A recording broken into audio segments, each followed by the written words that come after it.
Hello guys, আসসালামু আলাইকুম। কেমন আছেন আপনারা? আশা করি ভালো আছেন।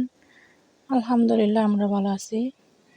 আজকে আমি ভাগ করবো বোনা খিচুড়ি, পোলার চাল দিয়া, তারপরে আলু আছে, তারপর মুরগির মাংস দিয়া ভাগ করবো। পুরা ভিডিও দেখবেন।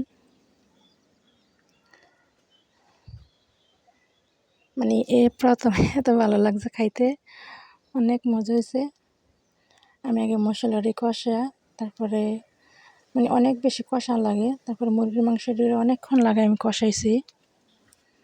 মানে মাংস যত কষাবে যে কোনো তরকারি যত কষাবে ততই ভালো লাগে। আমি অনেকক্ষণ এটি কষাইছি, তারপরে এর থেকে অনেক পানি উঠছে, এটি সুগন্ধ হয়েছে। তারপরে মানে কষানোর সময় আলু সাথে দিয়ে দিছি।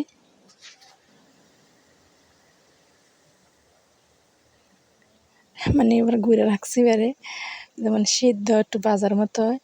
অনেক ঝোল ছিল, মানে অনেক পানি ছিল, মানে শুকানোর পরে দেয়া। তারপরে যে আলু, সাথে আলু দিয়ে দিলাম। আলুটা মানে বেশি সময় লাগে না, আলু সিদ্ধ হয়ে গেছে গা।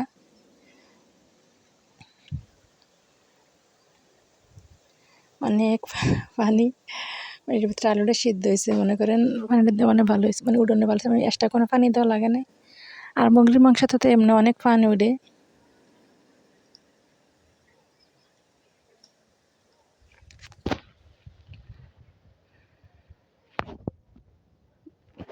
মাছ অনেক ভালো লাগছে খিচুড়িটা খাইতে। মানে আগে করছি কিন্তু এত টেস্ট লাগে নাই, মানে যত একটা ভালো লাগছে। যে আলু সিদ্ধ হয়েছে, তারপরে মাংসটা মানে কষানো হয়েছে, তারপরে পোলার চাল দিয়ে দিলাম।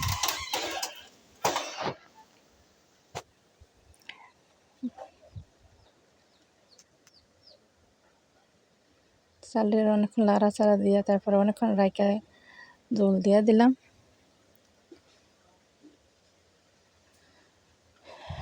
আর আমি ভুনা খিচুড়ি হোক, তারপরে বিরিয়ানি হোক, সাথে আলু দেই।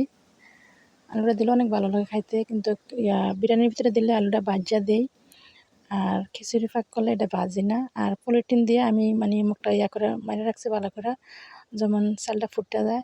মানে দেখছিলাম যে মানে ঘুরে রাখলে ভালো করে, তারপরে যেমন ফুটে থাকে, যে মানে কালারটা কত সুন্দর, খাইতে অনেক ভালো লাগছে। ভালো থাকবেন আপনারা সবাই, আল্লাহ হাফেজ।